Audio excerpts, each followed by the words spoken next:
جتنے لوگ میری آواز سن رہے ہیں سب زندہ ہیں الحمدللہ، اور ان کو موقع ملا ہے۔ اللہ کا شکر، اس کا کرم ہے کہ اس نے ایک موقع دے دیا۔ موقع بار بار نہیں ملتے، تو بات کرنے رب سے اور منا لے اس کو کہ وہ بہت کریم ہے، بہت زیادہ بخشش کرنے والا۔ اس نے یہی دیکھنا کہ ہماری طلب کتنی ہے، ہم کتنا زیادہ چاہتے ہیں کہ وہ ہمیں معاف کر دے۔ تو ہم اللہ تعالیٰ سے بخشش بھی مانگتے ہیں، جہنم سے آزادی بھی مانگتے ہیں، اس کی رضا بھی مانگتے ہیں۔ اگر کسی کو نیند آ رہی ہو تو وہ وضو کر لے تاکہ نیند جاتی رہے، اور انشاءاللہ تعالیٰ ہم اتنی دیر نیکسٹ سیگمنٹ کی طرف چلتے ہیں۔ پھر اس کا انٹروڈکشن میں آپ کو دیتی ہوں، پہلے سنتے ہیں دعا۔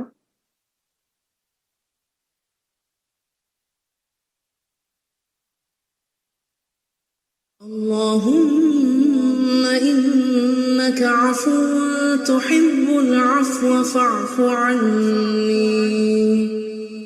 اللهم إنك عفو تحب العفو فاعف عني.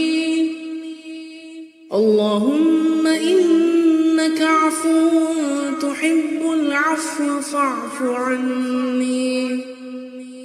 اللهم إنك عفو تحب العفو فاعف عني.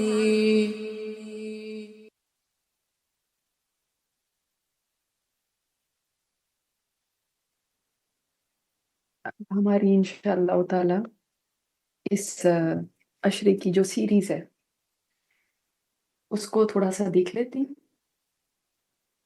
اس سیریز کے نام جیسے آپ نے دیکھا ہوگا، چلو مکہ کی گلیوں میں چل کے دیکھیں۔ اس کا مقصد یہ ہے کہ تھوڑا سا نبی علیہ الصلوۃ والسلام کی زندگی کو جھانک کے دیکھ لیا جائے۔ یہ سیریز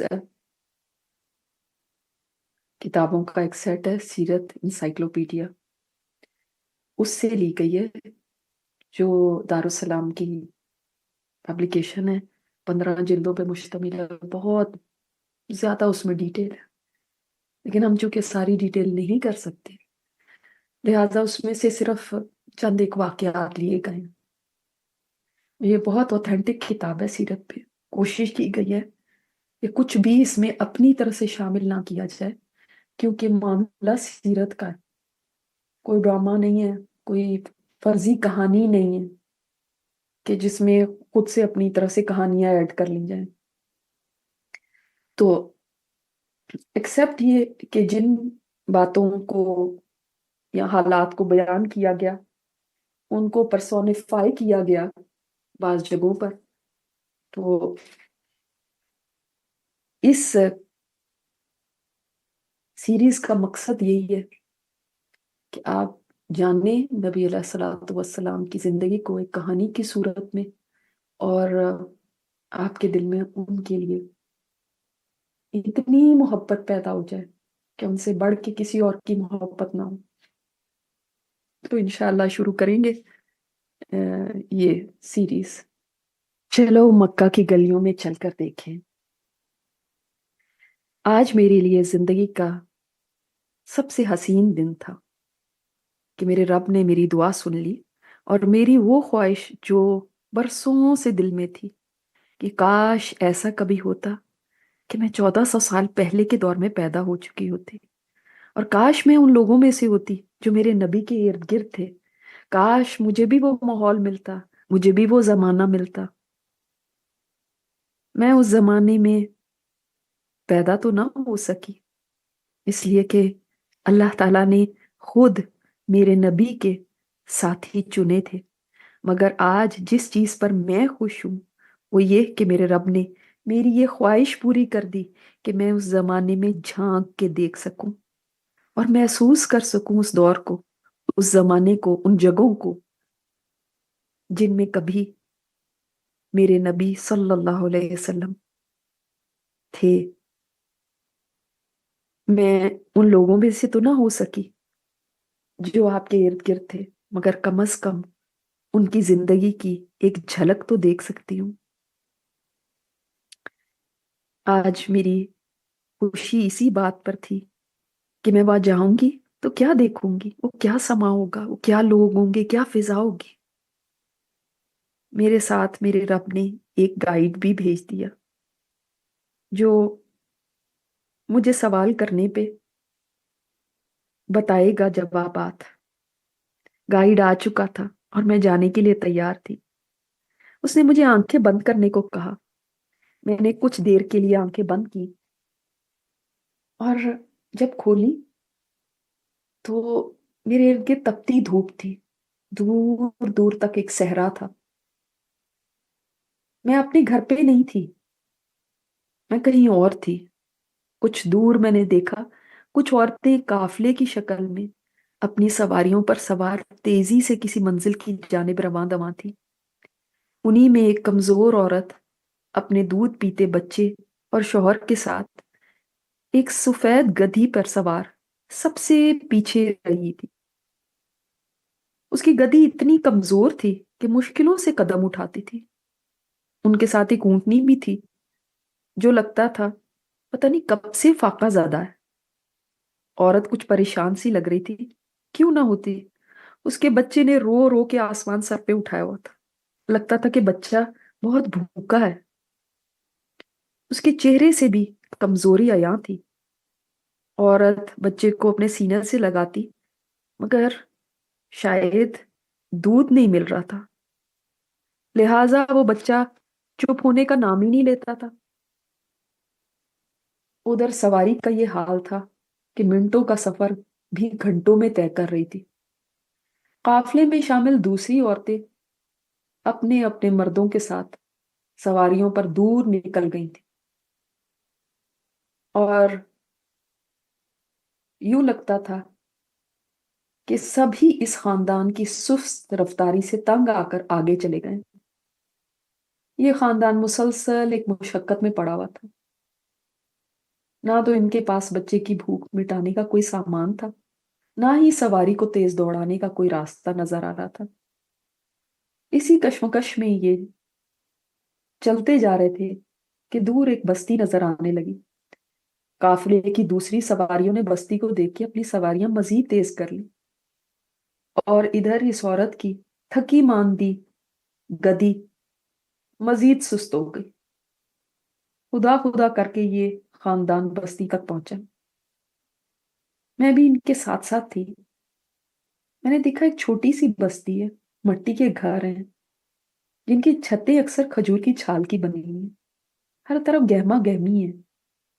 کچھ لوگوں کے آگے پیچھے سیاہ فام غلام پنکھا جل رہے ہیں۔ یوں معلوم ہوتا تھا کوئی سردار قسم کے لوگ ہیں۔ انہوں نے قیمتی لباس پہنے ہوئے تھے اور بڑے اکڑ کے آگے آگے جا رہے تھے۔ باقی کچھ لوگ درمیانے طبقے کے معلوم ہوتے تھے۔ اسی طرح میں نے دور دیکھا کہ ایک عمارت کے گرد لوگ چکر کاٹ رہے ہیں اور سب ننگے ہیں۔ مجھے دیکھ کر بہت شرم آئی۔ عورتیں بھی ننگی اور مرد بھی۔ عورتوں نے صرف ایک کپڑا سا آگے چپکا رکھا تھا جس سے قابل ستر حصے چھپے ہوئے تھے، مگر باقی سارا جسم تو ننگا تھا۔ یہ کیا حال بنایا ہوا انہوں نے؟ میں نے گائیڈ سے پوچھا یہ کیا جگہ ہے؟ اس نے کہا یہ کعبہ ہے۔ میں حیرت زدہ ہو گئی، کعبہ؟ یہ کعبہ کیسے ہو سکتا ہے؟ کعبہ کی ایسی حالت؟ یہ تو کہیں سے بھی اس کعبہ کے قریب بھی نہیں جس کو میں نے دیکھا ہوا تھا۔ کالے رنگ کے ریشمی غلاف کے ساتھ سونے کی تاروں سے لکھی قرآنی آیات سے سجا ہوا کعبہ کہاں، اور کہاں یہ کعبہ؟ اس پر بھی غلاف تھا، مگر شاید ان لوگوں کے نزدیک یہی کوئی قیمتی کپڑا ہوگا۔ جو غلاف اس پر پڑا ہوا تھا یہ سیاہ نہیں تھا، سفید تھا، ریشمی نہیں تھا، بلکہ کوئی مصر کا کپڑا معلوم ہو رہا تھا۔ کعبہ بھی ویسا تو نہیں تھا۔ حتیم کی جگہ پر بھی دیوار تھی۔ یہ اسکوائر کعبہ نہیں تھا، لمبا سا تھا، اور اس کے دونوں طرف دروازے تھے. ایک طرف سے لوگ جا رہے تھے، دوسری طرف سے نکل رہے تھے، اور دروازہ بھی زمین کے ساتھ لگا ہوا تھا. میں نے کبھی سوچا نہیں تھا کہ کعبہ ایسا بھی ہو سکتا ہے. اس کے چاروں طرف بت پڑے ہوئے تھے، کوئی بڑا بت کوئی چھوٹا. لوگ آ کے اپنے اپنے بتوں کے سامنے چڑھاوے چڑھا رہے تھے، کوئی قربانی کر رہا تھا ان کے آگے. ان بتوں کی بہت ہی نحوست تھی. کعبے کی حالت بھی خستہ لگ رہی تھی. صرف اتنا اونچا تھا کہ ایک آدمی کے قد سے تھوڑا سا اونچا، تقریباً 9 ہاتھ تک ہوگا، اور اوپر چھت بھی نہیں تھی. دیواریں بھی بوسیدہ ہو رہی تھی. یہ وہ کعبہ نہیں تھا جیسا میں اپنے زمانے میں دیکھتی رہی ہوں. میں کعبے کو دیکھنے میں مگن تھی. اتنے میں مجھے خیال آیا کہ وہ خاندان کہاں گیا. میں دوڑی، دیکھا تو وہ عورت ایک جگہ کھڑی اپنے قافلے والوں کی عورتوں سے باتیں کر رہی تھی. عورت کی گود میں، ہر عورت کی گود میں ایک بچہ تھا، اور ایک کہنے لگی، حلیمہ اب تو کوئی بچہ بھی نہیں باقی بچا، سب بچے تو لے لیے گئے ہیں. بس وہاں اس گھر میں ان کے پاس چلی جاؤ، وہاں ایک یتیم بچہ ہے، اس کو ابھی تک کسی نے لے لیا. ویسے بھی ان سے کوئی خاص معاوضہ تو ملے گا نہیں، اس بچے کی صرف ایک ماں ہے اور ایک دادا ہے. حلیمہ لگتا تھا کچھ مایوس سی ہو گئی. تو بولی، تمہاری مرضی ہے، اگر وہ لینا ہے تو لے لو. حلیمہ کا چہرہ اتر گیا. عورتوں کے بتانے کے باوجود اپنی پوری کوشش کرنے لگی کہ کہیں اور سے کوئی اور بچہ مل جائے، مگر سبھی گھروں کے بچے دائیوں نے جلدی جلدی پہلے ہی لے لیے تھے. وہ واپس آ کر اپنے شوہر کے پاس تھک کے بیٹھ گئی. اتنی دور سے یہ خاندان سفر کر کے آیا تھا، راستے میں بھی اتنی مشکلات اٹھائی تھی. اب پہنچے ہی ہیں تو آگے سے سب دروازے بند نظر آ رہے ہیں. یہ چاہتے تھے کوئی مالدار خاندان کا بچہ مل جائے تو ان کے بھی دن پھر جائیں. ان کی گدی تیز چل لیتی تو ابھی تک یہ بھی کسی امیر خاندان کے بچے کو گود لے چکے ہوتے. مگر انسان کچھ پلان کرتا ہے اور اللہ تعالیٰ کی پلاننگ اور ہوتی ہے. حلیمہ نہیں جانتی تھی کہ جو بچہ اللہ تعالیٰ نے ان کے نصیب میں لکھا ہوا ہے وہ ان کے لیے دنیا اور آخرت کی بھلائیاں سپیٹ لائے گا. ان کے تو نصیب کھل جائیں گے، ان کا نام قیامت تک باقی رہے گا. جب جب عاشقان رسول اپنے رسول کی سیرت لکھتے رہیں گے اور پڑھتے رہیں گے تو ان کو یاد کرتے رہیں گے. یہ افسردہ تھی کہ ان کو مالدار خاندان کا بچہ نہیں ملا. یہ افسردہ تھی کہ ان کی گدی تیز کیوں نہیں چلی. مگر انسان بعض چیزوں میں اپنے لیے برائی سمجھتا ہے، حالانکہ اسی میں اس کے لیے بھلائی ہوتی ہے. یہ کیا جانے ان کو کیا ملنے والا ہے، اور اسی میں بھلائی تھی. اگر یہ بھی جلدی آ جاتے تو ان دوسری عورتوں کی طرح کوئی اور بچہ لے چکے ہوتے. ان عورتوں کو تو آج تک کوئی جانتا بھی نہیں. یوں لگتا تھا حلیمہ کے سارے خواب ٹوٹ گئے. اپنے شوہر سے کہنے لگی، حارث کیا کریں پھر، کوئی بھی بچہ اب باقی نہیں رہا، خالی ہاتھ جانے سے تو بہتر ہے اس یتیم بچے کو ہی لے لیتے ہیں. چلو کچھ نہ ہونے سے تو بہتر ہے. عورت کا شوہر بولا، ٹھیک ہے پھر جا کر اسی کو لے آؤ، ہو سکتا ہے اللہ تعالیٰ اس میں ہمارے لیے برکت ڈال دے. حلیمہ اٹھی، بوجھل قدموں سے چلتی ہوئی ایک گھر کی طرف بڑھی، گھر کے دروازے پہ دستک دی، اندر سے اجازت ملی۔ سامنے ایک نہایت معزز خاتون کھڑی تھی، شرافت اور بزرگی ان کے چہرے سے ٹپک رہی تھی۔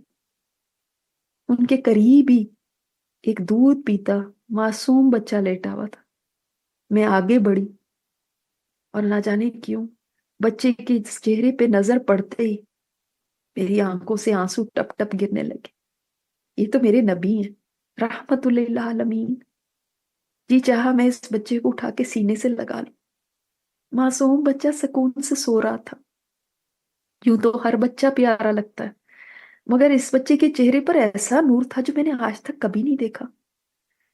بچے کی والدہ دایا سے کہنے لگی، ان کی فکر کو بھانپ لیا تھا انہوں نے،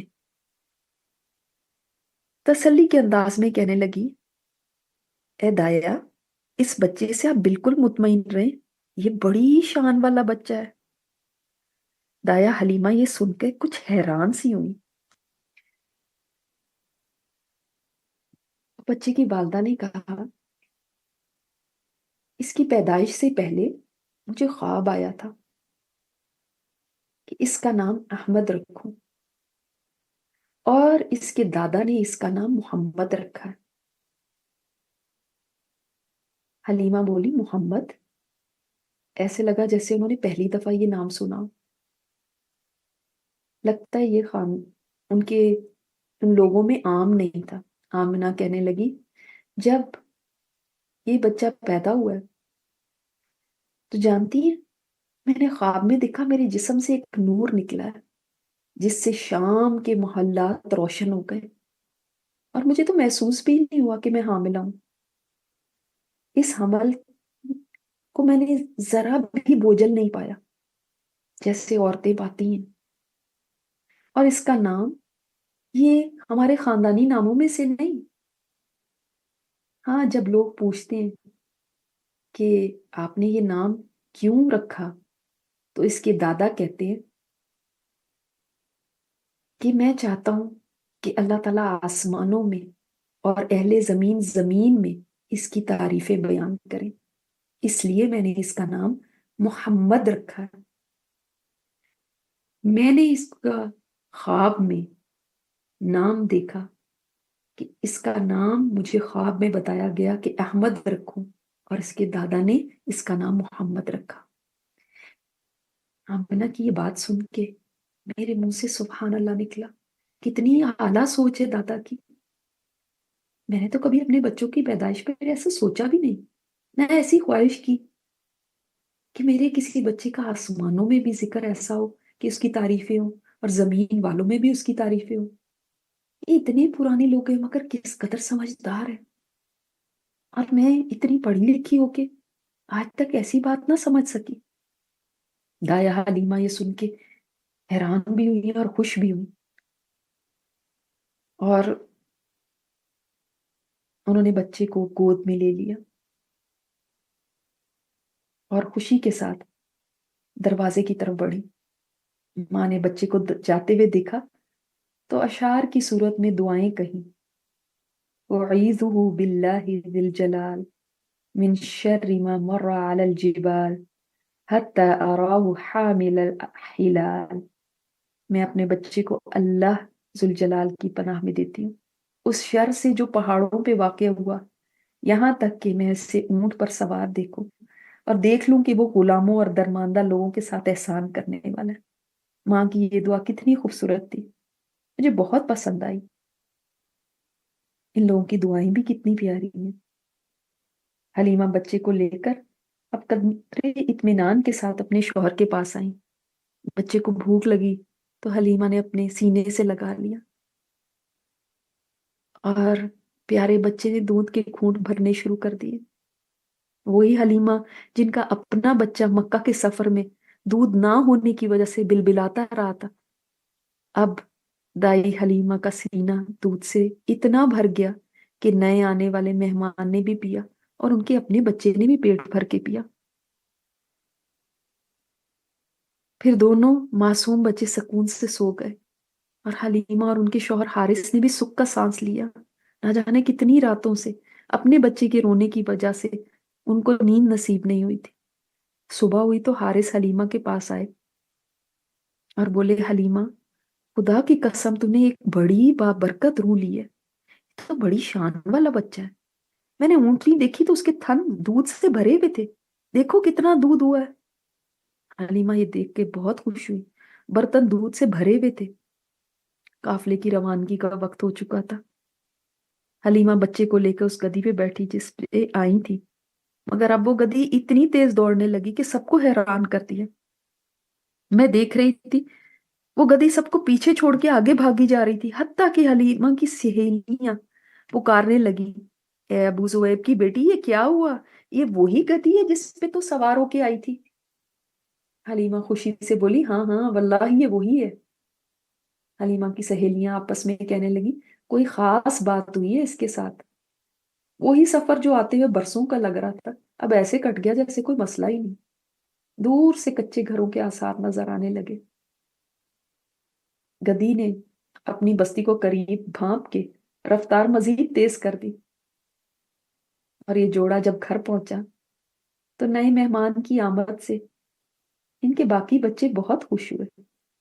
تمام بچوں نے اس ننھے سے معصوم بچے کو گھیر لیا. حلیمہ کی بڑی بیٹی شیمہ نے آگے بڑھ کے بچے کو گود میں لے لیا اور پیار کرنے لگی. وہ بچے کو لیے لیے پھر رہی تھی.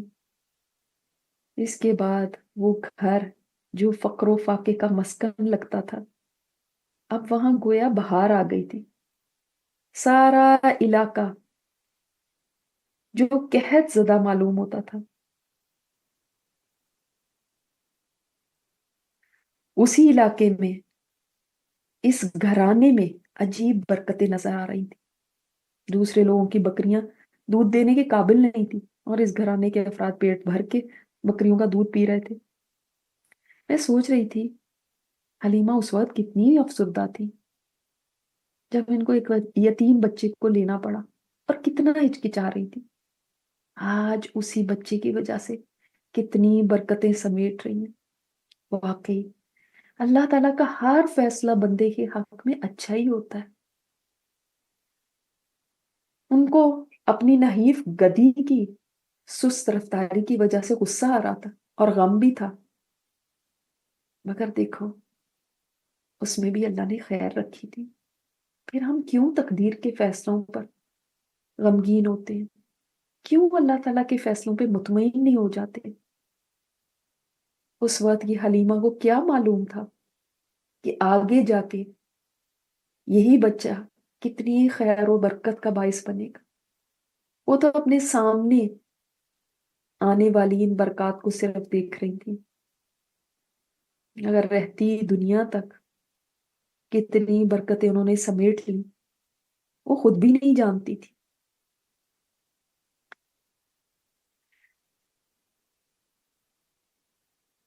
میں نے کچھ دیر کے لیے آنکھیں بند کی اور پھر کھولی تو حلیمہ کی آواز میرے کانوں میں پڑی. سین بدل چکا تھا. حلیمہ کی گود میں ایک 2-2.5 سال کا بہت ہی پیارا بچہ، دل مو لینے والی صورت، ایسی جس کو دیکھ کے پیار آئے. حلیمہ بچے کی ماں سے کہہ رہی تھی، نہیں آپ مان جائیں نا، صرف کچھ عرصے کی تو بات ہے. محمد کچھ مضبوط بھی ہو جائے گا، اور ویسے بھی مکہ میں وبائیں پھیلی ہوئی ہیں اور مجھے ڈر ہے کہ بچہ کہیں بیمار نہ پڑ جائے. آمنہ کچھ تذبذب میں تھی. یوں لگتا تھا کہ وہ بھی بچے کو اپنے سے مزید جدا نہیں رہنے دینا چاہتی، مگر حلیمہ کے مسلسل اصرار پہ وہ مان گئی اور حلیمہ بچے کو لے کے خوشی خوشی وہاں سے باہر نکلی. میں نے کچھ دیر کے لیے آنکھیں بند کی. جب کھولی تو دیکھا آمنہ سخت بیمار ہے. ان کی عمر کچھ 30 سال کے قریب لگ رہی تھی. ایک اونٹ پر آمنہ تھی اور ساتھ ان کی باندی برکہ جس کو وہ ام ایمن کہہ کے پکار رہی تھی، اور ساتھ 6 سال کے محمد صلی اللہ علیہ وسلم. آمنہ کی طبیعت زیادہ خراب ہو گئی. تو ایک جگہ پہ سواریوں کو روکنا پڑا. باندی نے بچے کو تسلی دینے کی کوشش کی، مگر صورتحال تو تیزی سے بگڑ رہی تھی. کوئی تسلی کام نہیں آ رہی تھی. پھر اس ننھے سے بچے کے سامنے اس کی والدہ نے دم توڑ دیا. ام ایمن نے سسکیاں لیتے ہوئے بچے کو سینے سے لگا لیا، ایسے جیسے ایک ماں بچے کو پیار کرتی ہے. اس چھوٹے سے بچے کے دل پہ کیا گزر رہی ہوگی. میرا دل بھر آیا. پہلے باپ نہیں، اب شفیق ماں بھی سفر کے دوران ہی فوت ہو گئی. نہ گھر قریب ہے، نہ کوئی پیارا یہاں ہے. ایک باندی کے سوا تو کوئی دیکھنے والا بھی نہیں. بچے کی سسکیاں میرا دل کاٹ رہی تھی. بھری دنیا میں یہ بچہ اکیلا رہ گیا. نہ اس کا کوئی بہن بھائی اور نہ ہی ماں باپ. ام ایمن بڑی سمجھدار لڑکی تھی. بڑے پیار سے بچے کے آنسو پہنچ رہی تھی اور تسلی دیے جا رہی تھی. میں نے دیکھا یہ بچہ کتنا مختلف ہے دوسرے بچوں سے. نہ کوئی واویلا، نہ چیخو پکار. حالانکہ ایک بہت بڑا صدمہ ٹوٹا تھا. اتنا مہذب بچہ، عام بچوں سے بالکل مختلف. پھر میں نے دیکھا ام ایمن ان کو لے کر روانہ ہو گئی. ان کے سامنے ان کی والدہ کو دفنا دیا گیا تھا. اب جب یہ بچہ یہاں سے روانہ ہو رہا ہے تو ان کے پاس دنیاوی طور پر کوئی سہارا نہیں. انہوں نے اپنے باپ کو تو دیکھا ہی نہیں. ماں بھی چلی گئی. اتنی چھوٹی عمر میں اتنا کچھ. واقعی جو اللہ کے پیارے بندے ہوتے ہیں ان پہ کتنی بڑی آزمائشیں آتی. میں سوچ میں پڑ گئی. کتنی مشکلات. کوئی ناز و نام اٹھانے والا نہیں.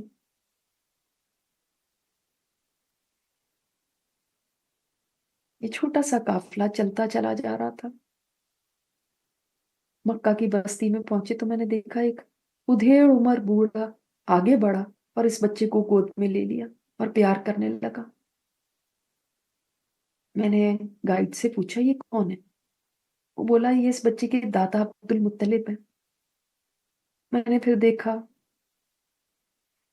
یہی بچہ ہے. دن گزر رہے ہیں اور دادا اپنے پوتے پہ انتہائی محبت اور شفقت نچھاور کر رہے ہیں. اتنی تو شاید وہ اپنے بیٹوں سے بھی نہیں کرتے ہوں گے. اور کیوں نہ کریں. یہ بچہ تھا ہی بہت منفرد. نہ کوئی ضد کرنا، نہ کسی سے لڑائی جھگڑا، نہ ہی کوئی نازیبا الفاظ منہ سے نکالتے. حالانکہ ان کی تربیت کرنے والے والدین کا سایہ تو سر پہ تھا ہی نہیں. نہ ہر وقت کوئی کھیل کود کے موڈ میں ہونا. میں حیران تھی اس بچے کی تربیت کرنے والا پھر کون ہے سوائے اللہ رب العزت کے جس نے حفاظت کی بھی. میں نے آنکھیں بند کی اور کھولی تو خود کو کعبہ کے بالکل قریب پایا. میں نے دیکھا وہی بزرگ شخص بیت اللہ کا طواف کر رہے ہیں اور ساتھ شعر پڑھ رہے ہیں. اے میرے رب میرے سوار محمد کو واپس لیا. اے میرے رب مجھ پر احسان فرما، اس کو لوٹا دے. میں نے دیکھا ایک شخص دوسرے سے پوچھ رہا ہے یہ کون ہے. اس نے جواب دیا یہ عبد المطلب بن ہاشم ہے. انہوں نے اپنے پوتے محمد کو گمشدہ اونٹ تلاش کرنے کے لیے بھیجا تھا. یہ جب بھی اسے کسی کام کے لیے بھیجتے ہیں تو وہ ہمیشہ کامیاب ہو کر لوٹتا ہے. آج اسے دیر ہو گئی ہے، ابھی تک واپس نہیں آیا. یہ بزرگ اسی وجہ سے پریشان ہے. میں اس شخص کی بات سن کر اپنے رب کے نرالے کاموں پہ مسکرا دی. وہ ایک بچے سے اس کے والدین اگر لے لیتا ہے تو کسی دوسرے کو ان کی جگہ پر دے دیتا ہے. جو شفیق ہیں اور مہربان ہیں. مجھے عبد المطلب پہ بھی بڑا ہی پیار آیا کہ میرے نبی کو اس وقت محبت دینے والے ہیں جب وہ اپنے والدین کی شفقت سے محروم ہو گئے. میرے دیکھتے ہی دیکھتے وہ بچہ ایک اونٹ کو لیے ہوئے کہیں سے نمودار ہوا. اتنی سی عمر میں اتنے ذمہ دار. کوئی لگ بھگ 6-7 سال کی عمر ہوگی. میں نے سوچا اس عمر میں میرے بچے تو ایسی کوئی ذمہ داری کا ثبوت دینے والے نہ ہوتے. دادا نے آگے بڑھ کے پوتے کو گلے سے لگایا اور بولے, اے میرے بیٹے, کیا بتاؤں میں تمہارے لیے کس قدر پریشان تھا. میں کبھی کسی کے لیے بھی اتنا پریشان نہیں ہوا. اللہ کی قسم, اب میں تمہیں کبھی کسی کام کے لیے نہیں بھیجوں گا, نہ تم مجھ سے کبھی جدا ہوگے. مجھے یہ سن کے بڑی خوشی ہوئی, مگر اللہ تعالیٰ کا فیصلہ تو کچھ اور ہی تھا. دادا نے تو کہہ دیا تم مجھ سے کبھی جدا نہیں ہوگے, لیکن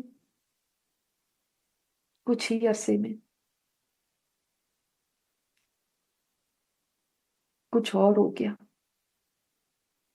اگلا سین جب میرے سامنے کھلا تو میرے نبی پہ غم کا ایک اور پہاڑ ٹوٹ چکا تھا.